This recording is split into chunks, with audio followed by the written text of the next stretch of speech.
Kok sudah reda ya? Pengen jalan-jalan? Cek suhu badan dulu yuk.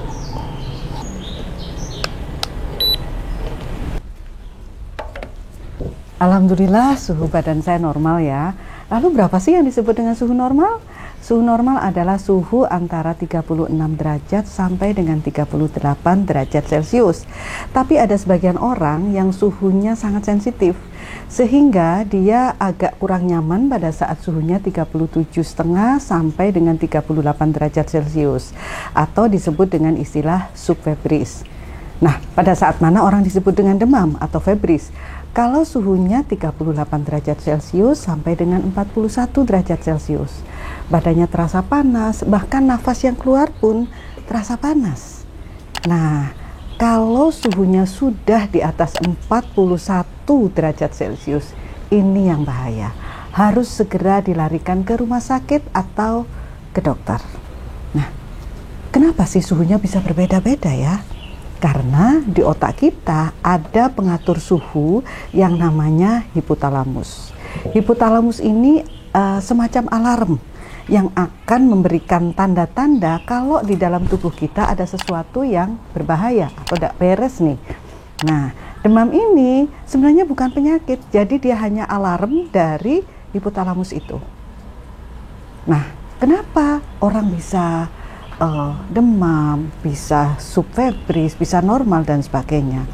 Penyebabnya adalah salah satunya yang harus saya tekankan kepada sobat sehat semua adalah kurang minum.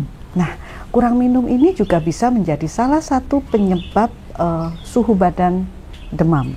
Kemudian kita melakukan aktivitas pada saat suhu yang terlalu berlebihan, pada saat suhu tinggi, atau aktivitas berat tapi tidak disertai dengan pendinginan yang cukup.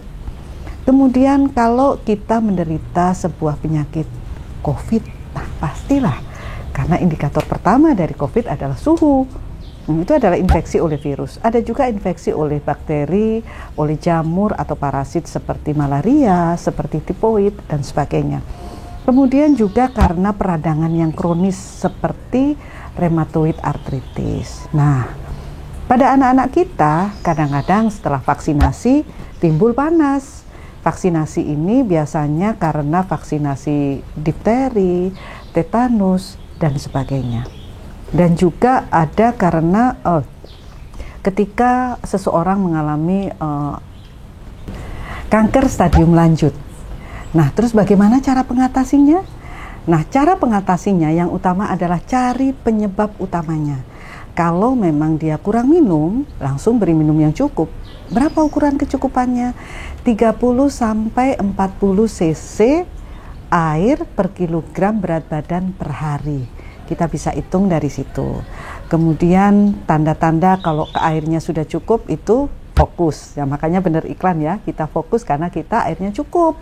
Terus kemudian tidak ada lagi rasa haus, air seni kita, pipis kita menjadi bening, kemudian kesadaran kita semakin bagus dan sebagainya. Lalu kalau karena terpapar sinar matahari ya secara berlebihan, pasti kita harus memberikan perlindungan supaya tidak terpapar langsung. Kemudian kita juga harus mengantisipasi dengan suhu yang tidak terlalu berlebihan, misalnya dengan pendinginan, dengan air conditioner dan sebagainya. Istirahat cukup, ini perlu. Istirahat cukup 6 sampai 8 jam per hari. Ya, istirahat yang cukup. Kemudian kalau masih dirasa terlalu panas, sobat sehat semua bisa memberikan kompres. Bisa dengan plester kompres, bisa juga dengan air. Ya, diberikan di dahi, di ketiak atau di permukaan lain yang luas. Nah, kemudian juga kalau masih merasa tidak nyaman juga diberikan dengan obat penurun panas. Ada paracetamol, ada ibuprofen dan sebagainya. Tentunya sesuai dengan dosis yang dianjurkan dalam etiket obat. Dan obat-obat panas biasanya adalah obat-obat bebas yang bisa diperoleh di apotek.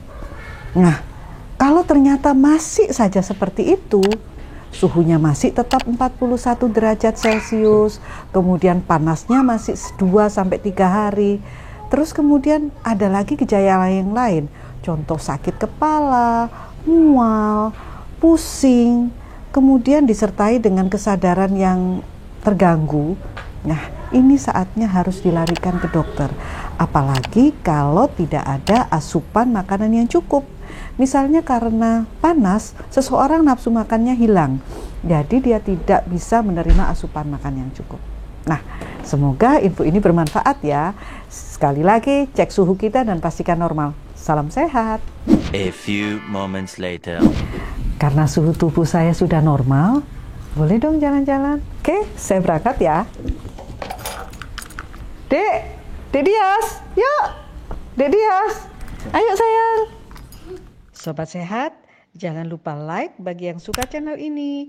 Jangan lupa komen untuk yang ada komentar tentang kesehatan.